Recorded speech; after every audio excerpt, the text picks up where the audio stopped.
team, welcome to the fourth in my series on the overhead squat and developing your mobility for the overhead squat. Today we are going to have a bit of a focus on the hip, and we're going to look at a hip mobility routine which is going to go through something that you could either use as a bit of a warm-up if you're about to overhead squat, or you can use it as a self-contained routine to just kind of address those restrictions that are perhaps stopping you getting into your perfect receive position or bottom position in the overhead squat. If you didn't do the sort of press test that I mentioned in video 2, definitely recommend popping back there, because it can be interesting sometimes just to unpick where your particular mobility restrictions lie, and it can be a helpful tool for just assessing, is it more of an upper body thing or a lower body thing, and then you know exactly what to focus on. So today we're going to kick off with some mobility work using our lacrosse ball, or mobility ball, or spiky ball, or dog ball, or whatever kind of hard ball you've got to hand. You can do this with a foam roller, but it's a little bit harder to pinpoint some of the areas that we're going to look at today. So for these first couple of mobs, we're going to go with a lacrosse ball if we've got one. First mob we're going to do is for our piriformis. So we're going to get this ball, we're going to pop it straight in the centre of our butt cheek, and then we're just going to come around into a seated position. And you might just need to do a little bit of wiggling before you find that piriformis, but chances are you'll find that tight muscle.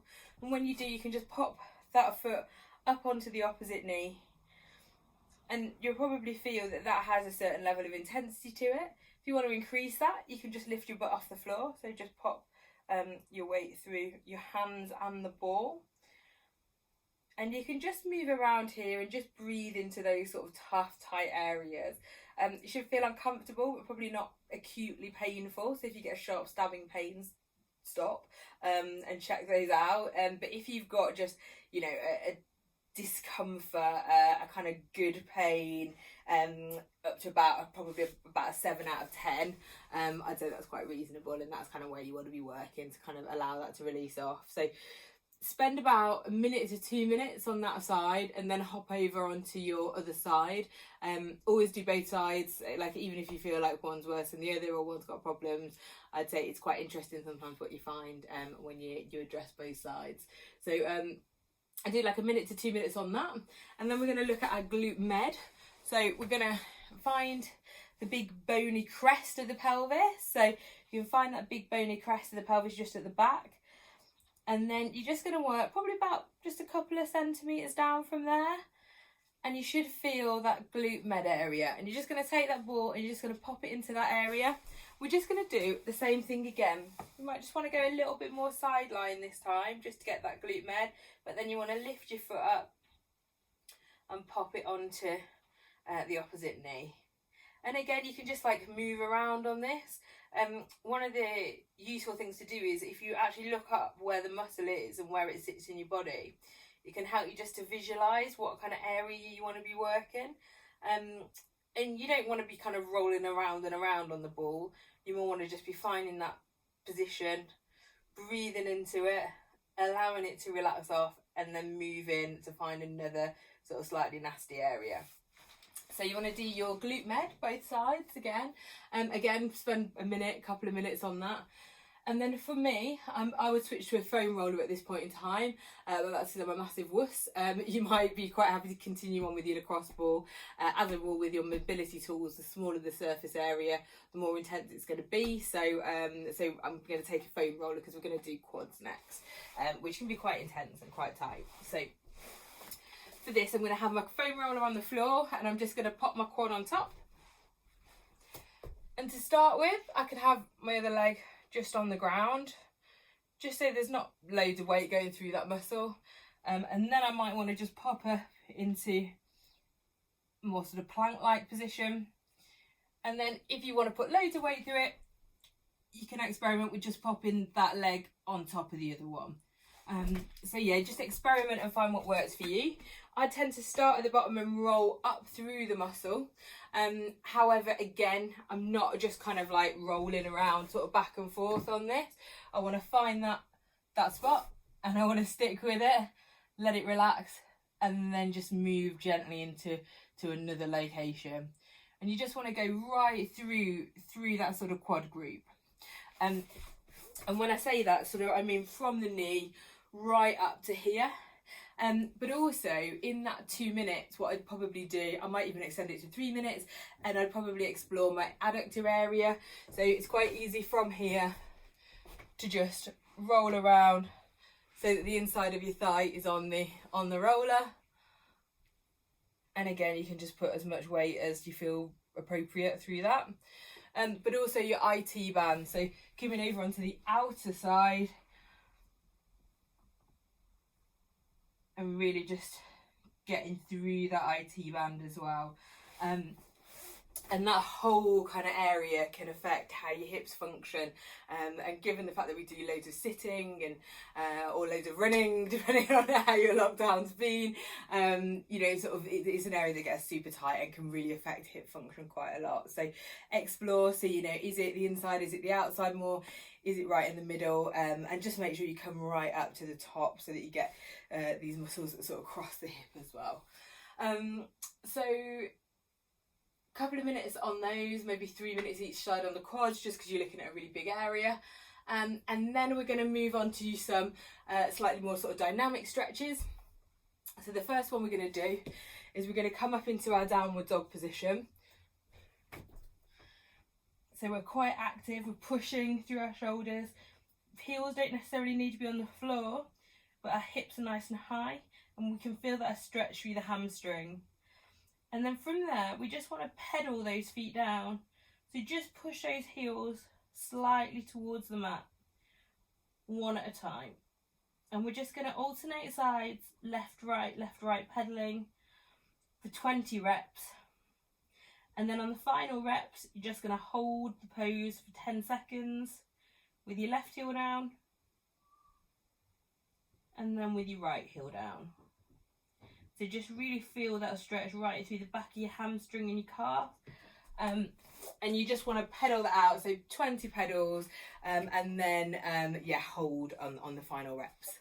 So next up, we're going to do our dragon into split stretch. So we're going to set up in a long lunge position. We want this sort of front shin to start off fairly vertical. This back leg is outstretched behind us, and you should just feel really nice stretch down your hip flexors and down your quads. So that's your dragon position. And from here, what we're going to do is we're just going to rock back. We're going to straighten that front leg, and we're just going to feel that stretch right down that hamstring. Just lean into that, and you can just flatten, straighten that leg just as straight as it will go. You can go down to fully seated if your hamstring will allow. Just try not to overextend at the back of the knee. And just focus on getting this stretch more through your hamstring. That's where we want to be at with that. And then we just want to go, we want to cycle into and out of dragon, split stretch, dragon to split stretch. And we're just going to do that 20 times on each side. With that one, when you're in your dragon position, we want to think about kind of being quite extended through the spine. So you want to think about perhaps sitting into that kind of groin region as well. And almost you want the kind of back position that tight back position that you'd want if you were lifting, rather than just kind of like slumping it forward sort of thing. So dragon, split stretch, dragon, split stretch for 20 reps on each side. And then the next thing we're going to do is we're going to do our frog rock backs. So for our frog position, we're going to come into a tabletop position, and then we're just going to move our knees out slightly. Now feet can either stay where they are, or they can come out as well, and you can just pop the inside of your foot to that mat. So just depends, I'd say play around with different positions, do different ones at different times. And from here, we're just going to drop onto our forearms, and we're just going to push back into the hips, and you should feel that really through your adductor and groin group. And we're just going to push that back 20 times. And then on the final rep, you just want to hold in that stretch position for 10 to 20 seconds. So once you've done those 3 movements, you've done the pedaling dog, you've done the dragon to split stretch, you've done the frog rock backs, go through those maybe a couple of times, maybe 3 if you're feeling super, super tight. And then we're going to hit a little bit of static stretching we're just going to run through 3 poses 3 times for 30 seconds each, just to get some of the other areas kind of moving as well.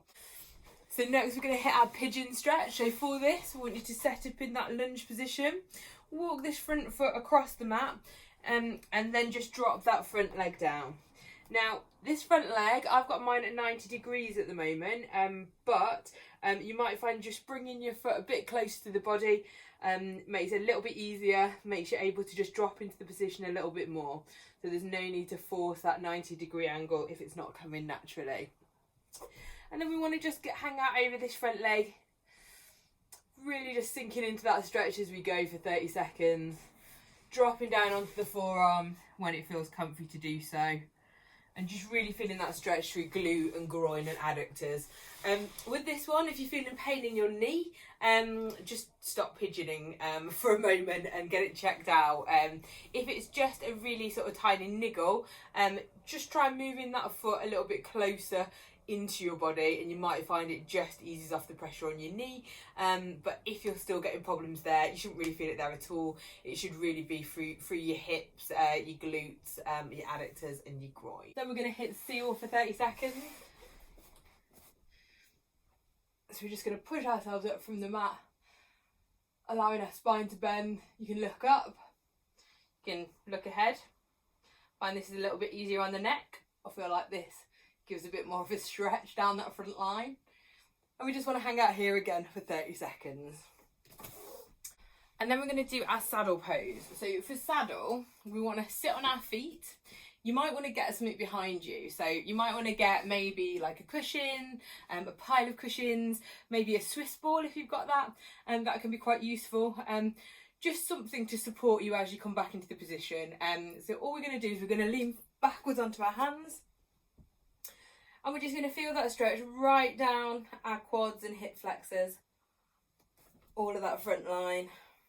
And you're just going to let yourself, as you kind of breathe in to that stretch over the 30 seconds, just going to maybe walk your hands out, let yourself drop a little bit lower into it. If you can get onto your elbows or touching your feet at the back, then you're winning at life. I think it might be a little way off for me today. So we're going to do 30 seconds in that pose, and then we're going to repeat that 3 times. So 30 seconds in pigeon, 30 seconds in seal, 30 seconds in saddle, and just run through that 3 times to get yourself nice and loose. So next we're going to do some hip swivels for internal and external rotation. So we're going to sit in a seated position, hands behind our back, propping us up, torso nice and upright, feet just wide as shoulder width. And we're just going to let those knees drop to one side and then the other. And with this, if your knee doesn't get all the way to the floor, don't worry about it. You can either use a block or you could lean back slightly just to give yourself a little bit of help with that. Or you can just let yourself get lower and lower into that position each time. When you get to your 10th rep, so you want to do 10 reps each side, and then you're going to just let your legs just drop to one side.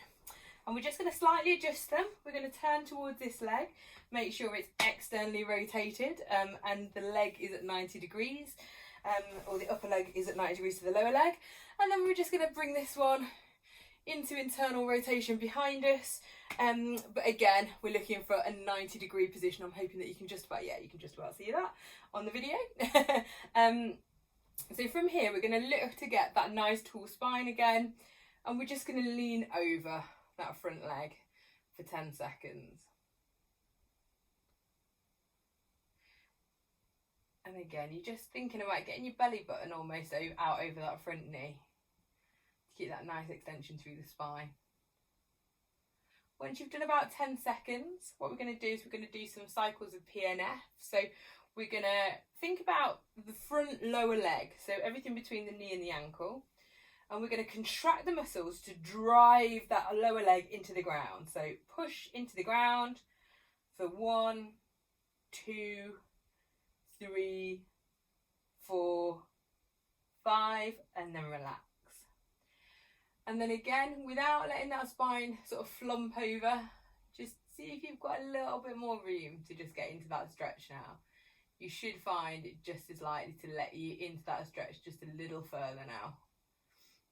And then we're going to do the same thing again. So push that lower leg into the floor. 1, 2, 3, 4, 5, and then relax. And then once again, you'll probably find that you've just gained a little bit more room to just sink into that stretch. So we're going to do that 5 reps in total. So you're going to do 5 reps on that side, then you're going to swap sides and do 5 reps on the other side.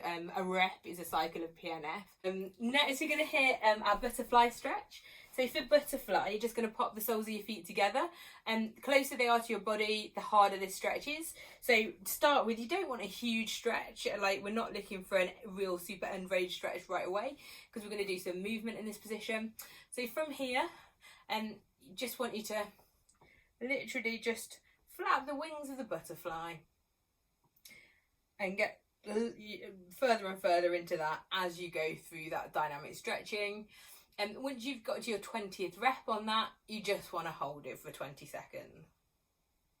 So next, you've got some options. So it depends on what you're using this routine for. If you are using it because you're literally about to go overhead squat, then just go overhead squat. I might be inclined to just activate slightly and start getting a bit ready for the overhead squat by doing something like the overhead duck walk. So I might take the bell in the overhead position, come down into my deep body weight squat, and then just walk up the gym and then swap arms.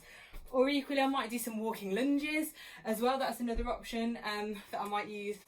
So alternatively, if you're using this more as something to improve your hip mobility, ready for when we're back down in the gym, then you can do you want to do some loading basically. We've just addressed some tissue restrictions and we've hopefully opened up a little bit more range of motion. We now want to load that and teach our brains this is our movement pattern, this is how we want to move, and this is like, you know, sort of what our tissues will allow us to do. I might do some split squats. I've been experimenting with a couple of varieties that I think are really good for hips recently. So the front foot elevated split squat, I feel like it gives you the opportunity to get deeper into your hips basically. So I think it kind of really works from a mobility standpoint. So for that, you're just gonna make a little pile of plates as I've just done, or a tiny box, whatever it might be. It doesn't want to be elevated loads. And then you want to come into your split position and you want to move out over that front knee, really feel that stretch through that back. I'm really just thinking about keeping nice and square through that movement. So what I might do with that is I might want to stick a barbell on my back, or I might put a kettlebell in the front rack position during those squats. Or something in suitcase, or probably a variety of things that you could do really. Any loading that is appropriate for a split squat is going to work with that. So our next option is the RNT split squat, and I really like this because sometimes I have problems keeping my hips externally rotated, so this will really help you do that. So what I've done is I've attached a band to a low table that's just under there. Any upright will pretty much do, as long as you can just band up. And what you want to do is you want to band up your splitter squat so that this band is going to try pulling my knee into this valgus position, which obviously I just don't want to happen. So this is going to force me during my splitter squat to push and to actively externally rotate my hip, and then I'm going to come down into that split squat.